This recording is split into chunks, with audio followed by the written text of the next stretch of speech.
నమస్తే. ప్రస్తుతం మనతో పాటు సీనియర్ జర్నలిస్ట్ భరద్వాజ్ ఉన్నారు. ఆయనతో మాట్లాడదాం. నమస్తే సార్. నమస్తే. సార్ మీరు చెప్పండి. ఈరోజు 'Arjun son of Vyjayanthi' movie release అయ్యింది.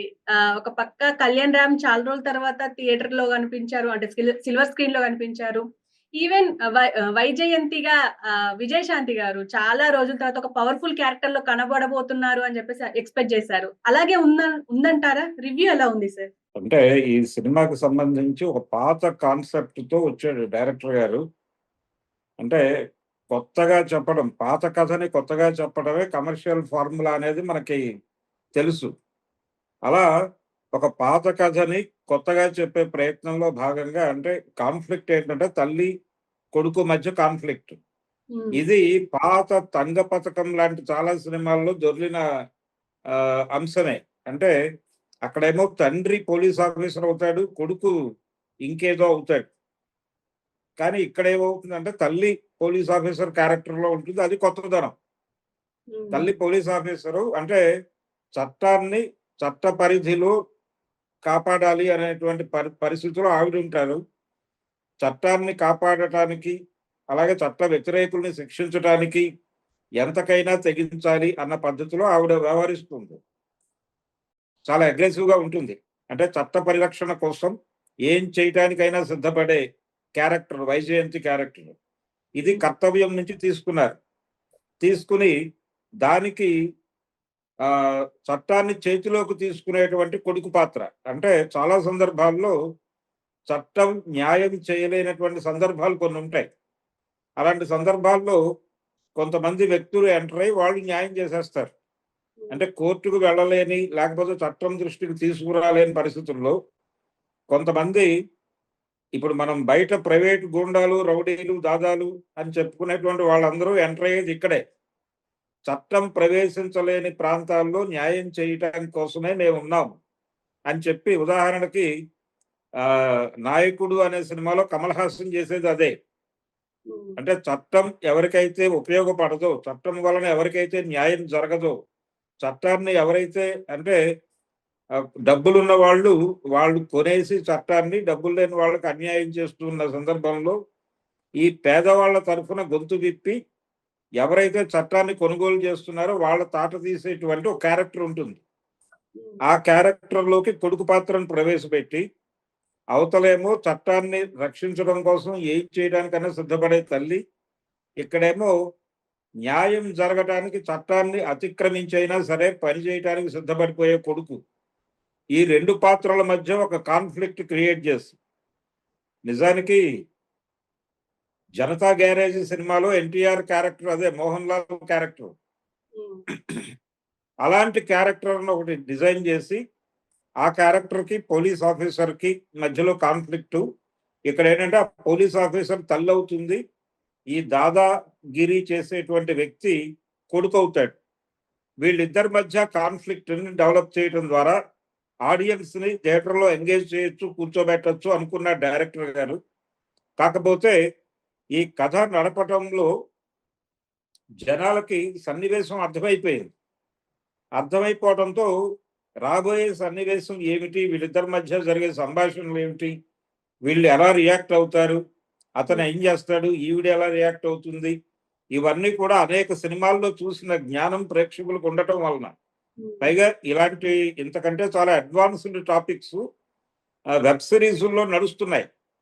ఇప్పటికీ ఒక 40 ఏళ్ల క్రితం, 50 ఏళ్ల క్రితం కథలు తీసుకుని ఆ పాత సినిమాల్లో దొరికిన క్యారెక్టర్లను తీసుకొచ్చి వాటి మధ్య ఒక కాన్ఫ్లిక్ట్ ఉందని తాము భ్రమపడి ప్రపంచాన్ని భ్రమలో ముంచెత్తుదామని చెప్పి ఇలాంటి కథలు డిజైన్ చేసుకున్నారు.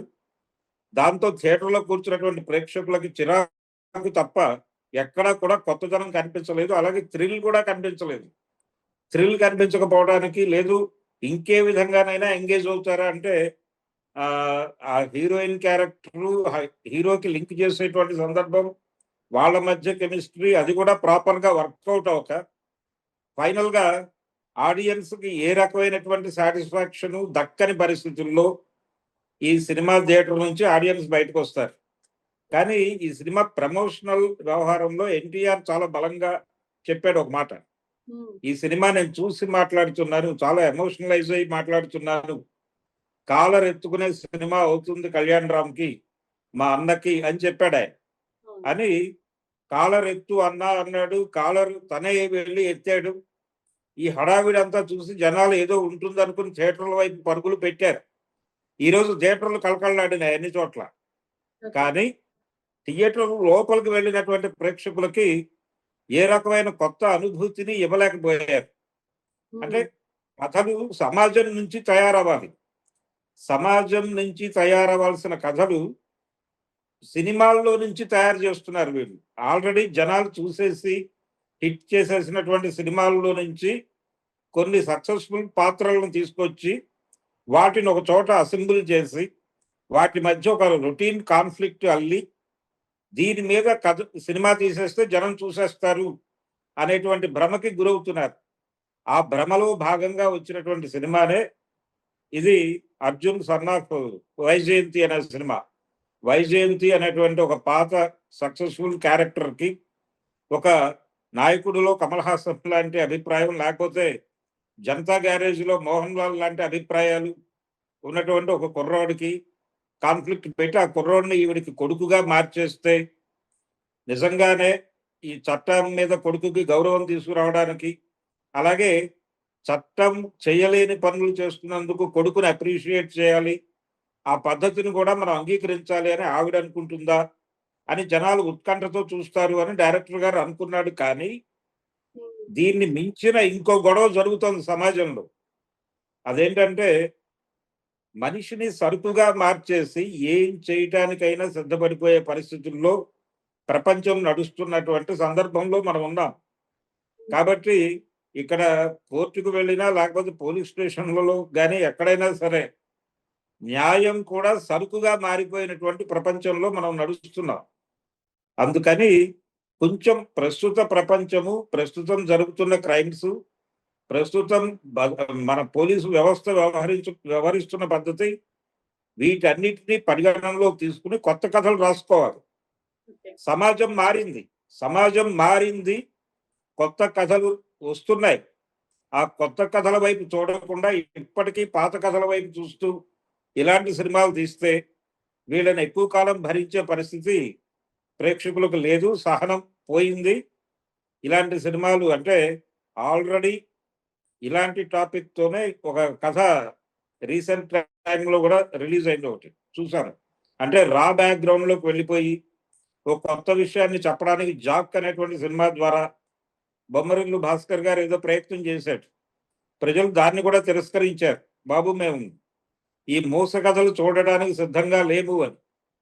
ఇప్పుడు అదే జరిగింది. అలాగే నిన్న వచ్చినటువంటి సినిమాలో కూడా నిన్న వచ్చినటువంటి 'ఓదెలా 2లో' యాహ్! గూడా మంత్రాలు ఎక్కువైపోయి, మంత్రాల హడావిడి ఎక్కువైపోయి కంటెంట్ తక్కువైపోయి, హ్మ్. దాంతో అది కూడా 3, 4 పాత సినిమాల చింతకాయ పచ్చడే. కాబట్టి ఇలాంటి పాత దినుసుల కొత్త పచ్చడులను చూడటానికో, తినటానికో ప్రజలు సిద్ధంగా లేరు. సమాజం మారింది. వైరుధ్యాలు మారాయి. ప్రజల జీవితాల్లోకి కొత్త సమస్యలొచ్చాయి. ఆ కొత్త సమస్యల్ని మీరు మాట్లాడితే తప్ప సినిమా చూడటానికి జనం రారు. అందుకని ఈ 'అర్జున్ సన్ ఆఫ్ వైజయంతి' అనే సినిమా కూడా తెలుగు సినిమా వాళ్ళకి, పర్టిక్యులర్‌గా తెలుగు సినిమా నిర్మాతలకి, దర్శకులకి